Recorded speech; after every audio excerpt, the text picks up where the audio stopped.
Welcome back for part two of Superintendent Evaluation. I'm Brian Jordan, Deputy Director here at Kansas Association of School Boards.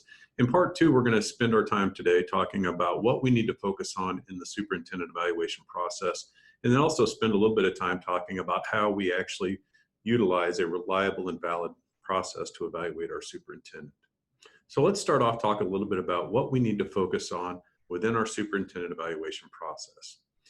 Many districts utilize a job description based superintendent evaluation. The job description needs to encompass those things that we know are standard requirements that a superintendent must fulfill to lead a district in a positive direction that's helping your students continue to succeed. And additionally, some other standards that districts will look at come from those standards that are frequently used by institutes of higher education to train and develop district level leaders. Some of these standards include topics such as, does the superintendent help us establish a mission and vision that aligns with our core values as a system and a community? Another area that's often looked at within the superintendent evaluation process is, does this individual conduct themselves in a professional manner with a high level of integrity and ethics? Also, as you look at qualities that you want your superintendent to fulfill, does our superintendent lead us in a way that's helping us to become more inclusive and helping us to be more aware of the diverse needs of students that are out there in our school district and within our community? Of course, the superintendent also needs to have a focus on the most important thing. Are our kids prepared for their next steps in life?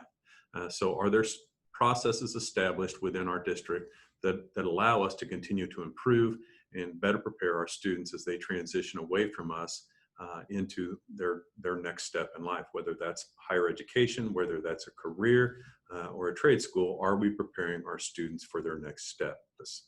On this next slide that I'm including in here, there's some additional ideas or areas that need to be considered as you look at your superintendent evaluation instrument and what it focuses on.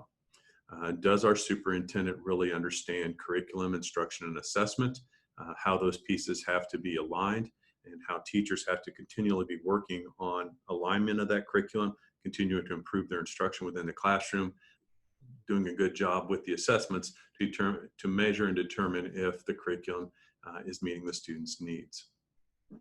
Of course, most districts expect their superintendent to be involved in the community and be engaged and be the face of the district. That's another area that a lot of districts will look at in their superintendent evaluation instrument. Is there a community component to the work that the superintendent's doing?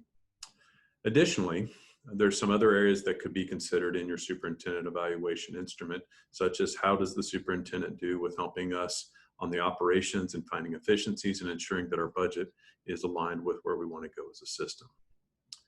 Another piece that school boards should consider as they look at their superintendents and performance is, how well does the superintendent help us become aligned as a system?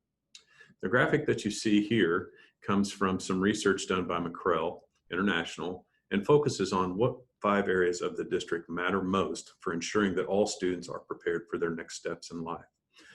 Each one of these areas has to be in alignment with the other in order to ensure student success within your system. It starts off right in the center with guaranteeing challenging and intentional instruction that's engaging for all students in all academic areas.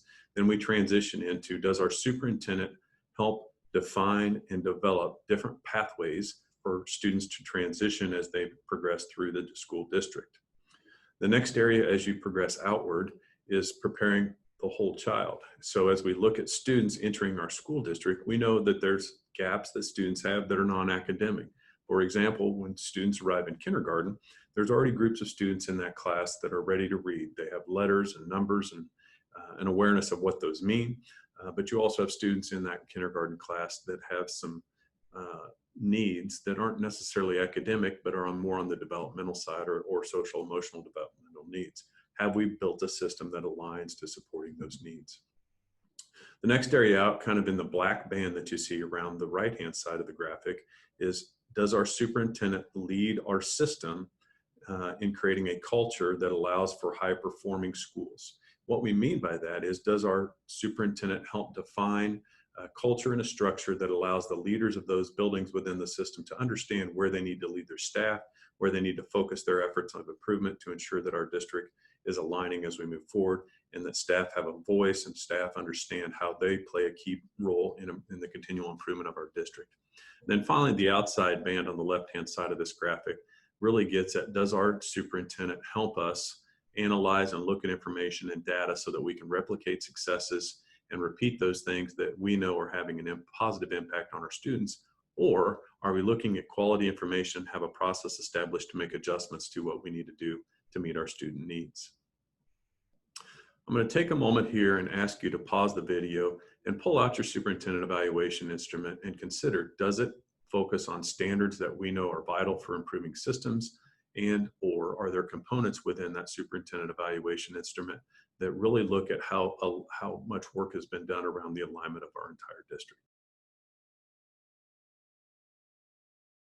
We're going to transition into how the superintendent evaluation should be conducted. We believe that at the beginning of the process, both parties, the superintendent as well as the Board of Education, need to have a clear understanding of their role in the superintendent evaluation process.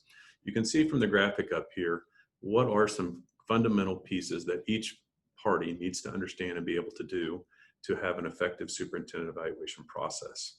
As you can see here, both parties have to understand what the process looks like, what are the major components of that.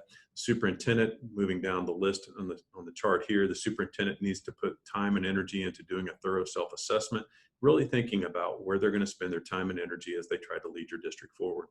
The Board of Education also needs to be open and honest and transparent in the areas they believe the superintendent needs to continue to improve to move the district in the right direction. Superintendent also needs to make sure that they're providing artifacts and evidence of the work that they're doing within the district. This can come in many forms. Many superintendents utilize a weekly update or a weekly note to the Board of Education, highlighting key things or issues that are happening within the district. Another area that can prove as a good artifact is board reports that the superintendent gives, where they're talking specifically about goals and priorities that the board has set out and how they're working to support those through the reports that are given, through the examples of things that are shared with the Board of Education. And finally, there has to be a commitment to improvement on both sides. The superintendent must commit to continuing to improve their leadership and focusing on those areas that the board desires improvement. And also the board needs to continue to provide that ongoing feedback to the superintendent. So those are the basic requirements that we believe all parties need to understand as they engage in the superintendent evaluation process. You'll recall in the part one of the superintendent evaluation, we showed you this graphic that outlines the key steps in the evaluation process. This area is focusing on when the evaluation happens. The evaluation of the superintendent, we believe, is a year-round process and not an annual event. What we mean by a year-round process is the superintendent needs to engage in self-assessment early in the fiscal year. So think July and August. That information then gets shared with the board through the pre-evaluation conference, where there's a conversation and a comparison of what the superintendent believes are things they need to work on in the coming year, and the Board of Education gives them feedback on priorities or areas that the superintendent needs to work on.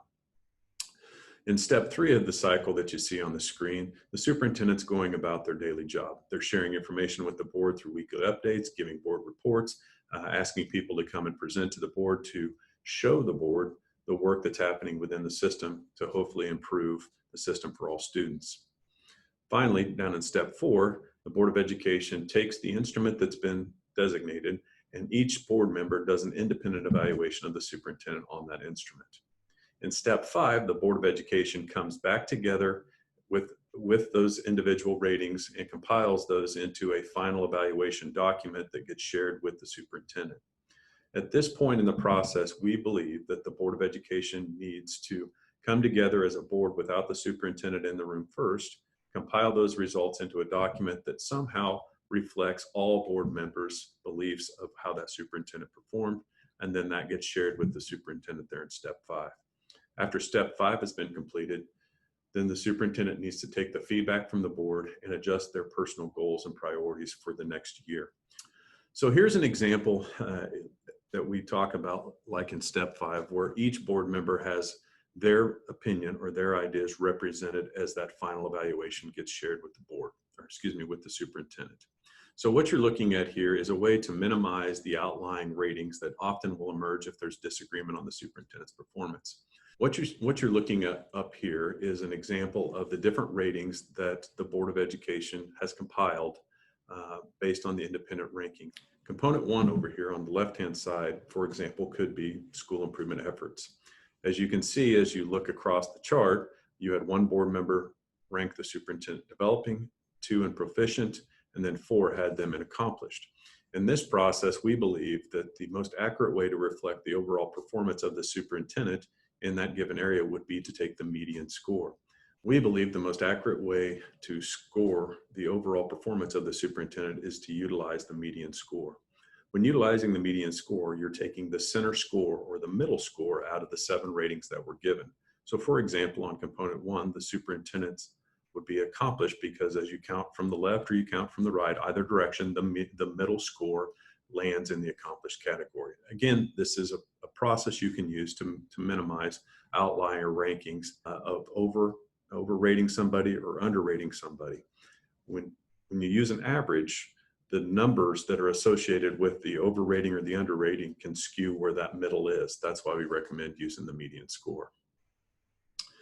So we believe that a chart such as this is a good way to reflect the spectrum of scores or the spectrum of beliefs that a board has on the overall performance. So there's an overall rating given, but yet the superintendent can also see the distribution of where the Board of Education has ranked them on the given components of the evaluation. The final step in the superintendent evaluation process is the superintendent reflecting on their personal goals and areas that they need to improve on. So in step 6 of that cycle that we talked about earlier, the superintendent needs to take the feedback from the Board of Education and develop some very specific goals that connect with the overall district goals and priorities that the board has established. We recommend that the superintendent develop no more than 3 goals from a personal standpoint to work on over the course of a year. These goals may be long-term goals, but there should be noticeable growth and changes that happen within a given year on those personal goals that the superintendent has established. Again, we can't emphasize enough that the evaluation process is not an event, but actually an ongoing discussion and collaboration with the Board of Education and the superintendent, talking about what's going well, also talking and discussing about areas that need improvement. Here at KSB, we're happy to help you with any questions that you might have around superintendent evaluation, and we're happy to help you develop a process that's reliable and valid and helps you ensure that your district is continuing to improve and moving in the direction that the board would like to see it move.